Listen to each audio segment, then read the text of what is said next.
style nanga eli puta nanga parce que c'est eli puta ya la guitare na ventre la guitare je ne pense pas que ça même sélectionner la clip pour cela il sélectionne la clip parce que façon d'être dans le chauffage parce que esprit ni plus côté là comme on l'a tanuli puta torse ni comme ça donc dans l'obina parce que non combien de ma clip c'est pas moi combien de ma clip ils ont ils sont des comédiens sont très même mour nango très ba pièce nanga o ya ngai moko à part il y a ba contraire dans son signe o ya ngai moko mona que na ba chaîne na ba nadara ba mona faut y comprendre ce que nous utilisons si on kende papa libuta tanaki na ba façon d'être ba style na ba ndako ba classique avant na ba prophète et na jouer pas na Sinac donc jouer pas présent Caleb et ben na oui quand ya on jouer pas Marie-Hélène na PC de Scali mami on jouer pas présent Dios dans la tenue normal ba style classique ça dit au tiki ventre di banda puta ça dit amour dans ce que ça dans costume là que mon boulot dans tenue dans la scène je l'ai dit tabac dans boulot dans cou dans gombe ah oui pour parce que style là te payer la chicho dans la petite basket gondo li puta on va faire wana so na mettre on va pratiquer la tien manchi maman li kelima dawa poto maman musique ya poto. Bonjour mesdames et messieurs, nos très chers internautes, les abonnés de notre chaîne Bibi TV, à vous également les amoureux de notre émission de l'actualité des artistes. Aujourd'hui dans notre émission de l'actualité des artistes, je reçois pour vous l'artiste du moment, l'artiste Kangi Kongo Mbimba, Kangi Kinshasa. Son nom c'est qui? C'est Papa Liputa, Big Prophète Les Sorbo. Bonjour artiste. Ouais bonjour, mbote na monde entier, mbote na mokili mobimba. C'est dans le bas de la chose, on va pas mal de là qui peut sauter. On va reconnaître bien.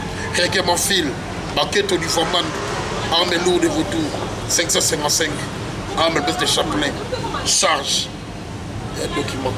Tout bête à ma solo, maman, il y a actualité pour le Bana Bibi TV, parce que c'est la peine actualité ou pas pour Ayoka qui va. Il faut solo pénètre de Yoka avec Fali pour papier sur moto.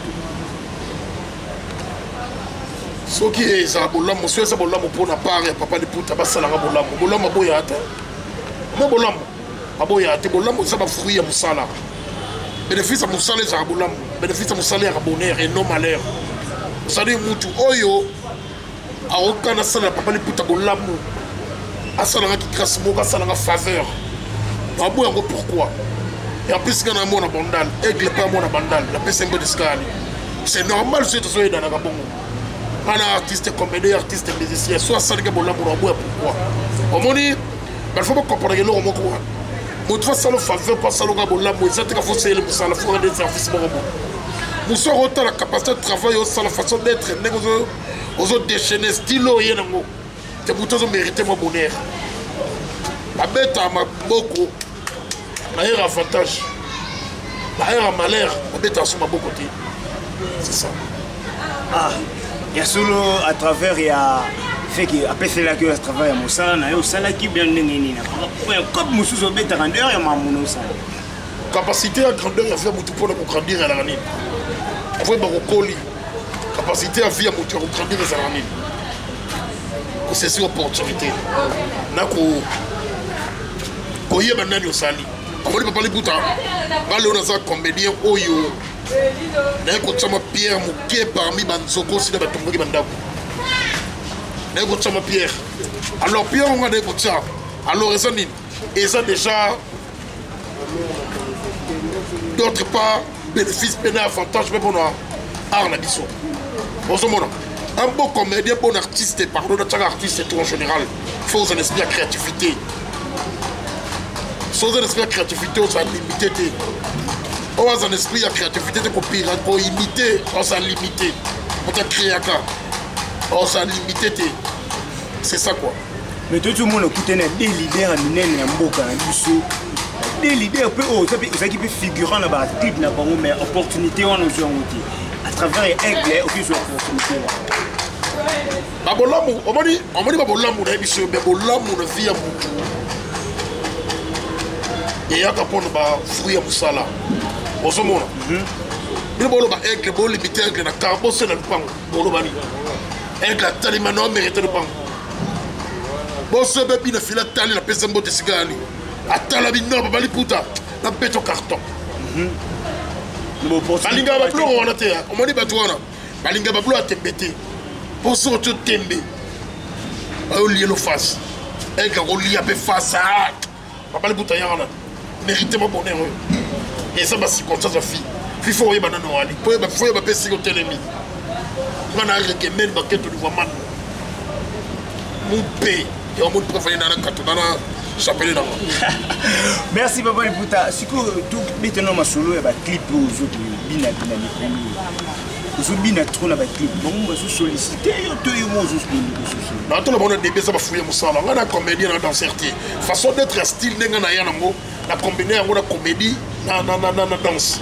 Osomona. Ce qui est le privilège, est-ce que dit que biso ba biso de collaborer déjà parce que quand on a besoin en zembo il y a beaucoup de motos na tembe et musu na coach on a montage ya scénario na ngao ko likana ba chaîne biso local on a YouTube mo likayate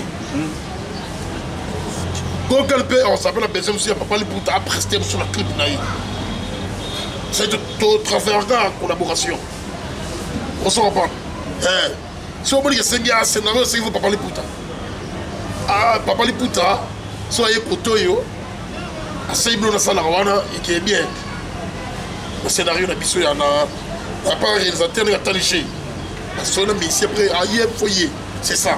Donc on n'a pas les boutons, c'est bon. Il y a quand tu planifies le programme, ok c'est bon. D'ailleurs tu travailles c'est bon. Au Seigneur qui en a pas qu'on s'en a la béni la main dans la poche. M'a dit gars faut pas parler. Fille j'ai moi. Mais toi qui c'est grâce à innocent qui papa les boutons comme on a des mis sur ma casse c'est grâce à innocent. Pour la moi ça faveur il y a via moi tout le monde a une quantité. La vie seule doit progresser, tout ça limite, il faut la dengue. Il faut avoir une gratitude. Voilà, on va progresser. J'ai l'idée de passer un mot de cigare à l'inospire. Et ça parmi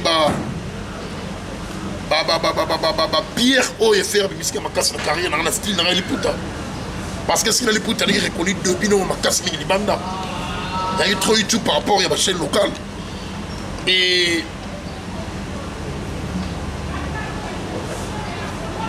à partir de style dans la Liputa, parce que c'est Liputa, la guitare d'enfant très la guitare.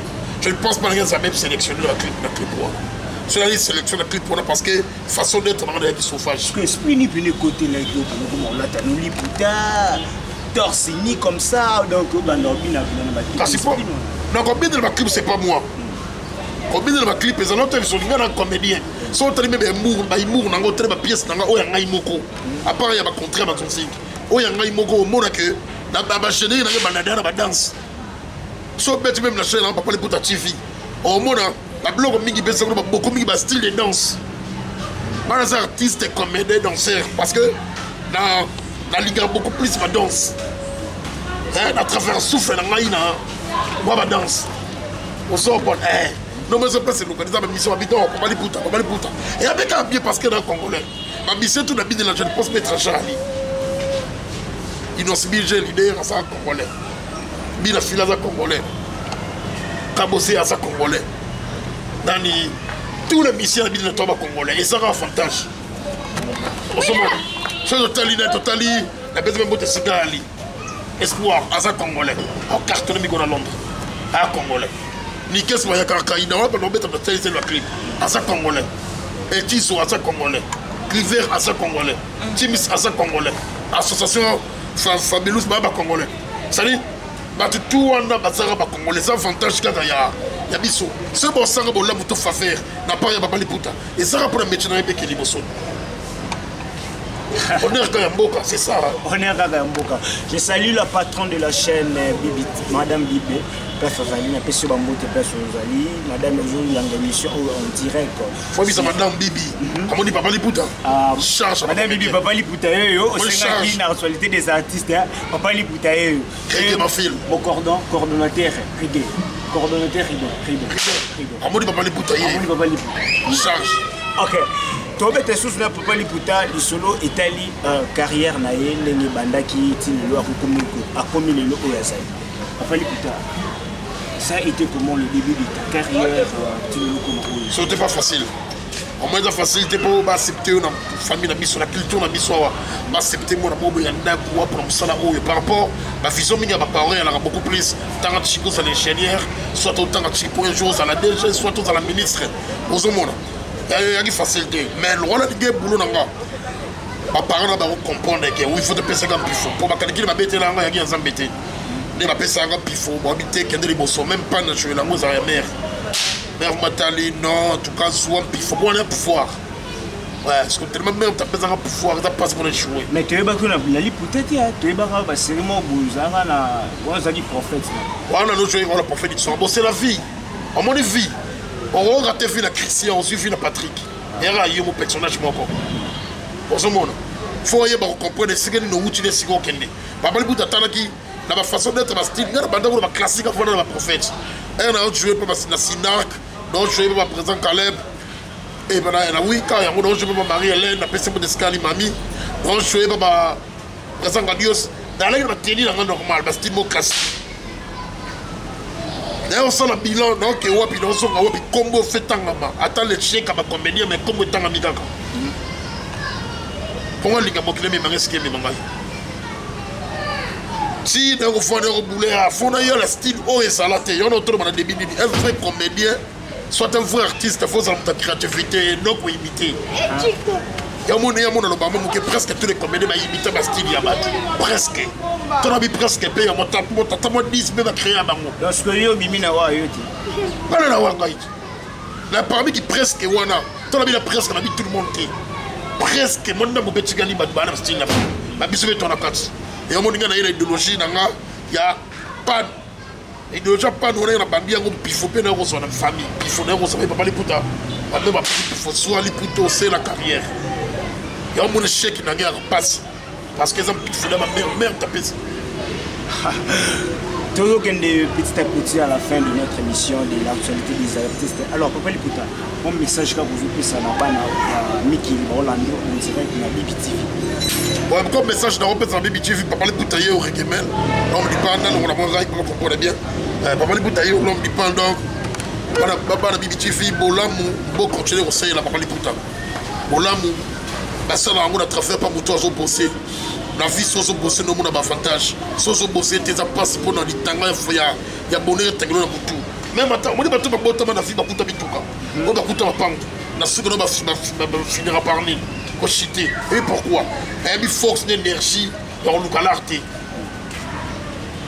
ozomo so ba biso ba rekeme ba boli puta bola pour ceux qui bossent la ba boli puta ba zo continuer ko ça na mes amis pour ba bi na zana dans un souci à réciter dans la vie parce que style on a rien en gros et ça style moro c'est pas facile pour comédie mo comme békango c'est-à-dire au tiki ventre di banda c'est-à-dire na mo dans ce que ça dans le costume là que mon boulot dans tenni dans la scène et les guitares dans boulot dans ngombe ah oui pour parce que style on te payer la chicho dans la ti basket gondo liputa on a ventre wana so na mettre on va pratiquer la tien en chine maman li kelimba Yao poto, maman musiki ya poto, papa le bouteille, l'homme du pan, bosser dans la bikamusi.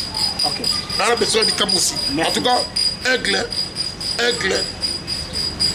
il campe la merveille. Aux yeux des gens. Bokili, pas mon bonheur, pas mon bonheur en gaga. C'est déchaîné gaga. L'homme Bokili c'est bêtise na image ou alors bakenango. Manifeste-toi. Donc, c'est ça. Dans le banda loin. Apparemment, il y a banda talent. Pardon, moi, tu as la place mouké, moi, tamouké. Au moins, le Congo, qui est tribal aussi, la rentrée, il va consulter. Quand on regarde, il y a un bon moko. Oui, tu as un bon moko. Tu as un qui est tribal, dans la sens, même la bagarre, il va commis 1000 pesos. On gaga. Il va consulter.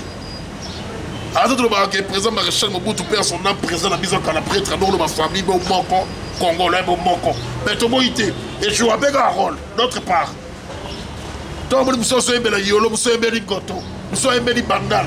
Ça dépend de l'air à la commune. Aigle, manifeste-toi.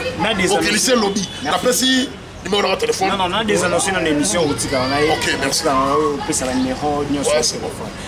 Nous sommes pratiquement à la fin de notre émission. C'était là l'artiste Papa Liputa Sorbo.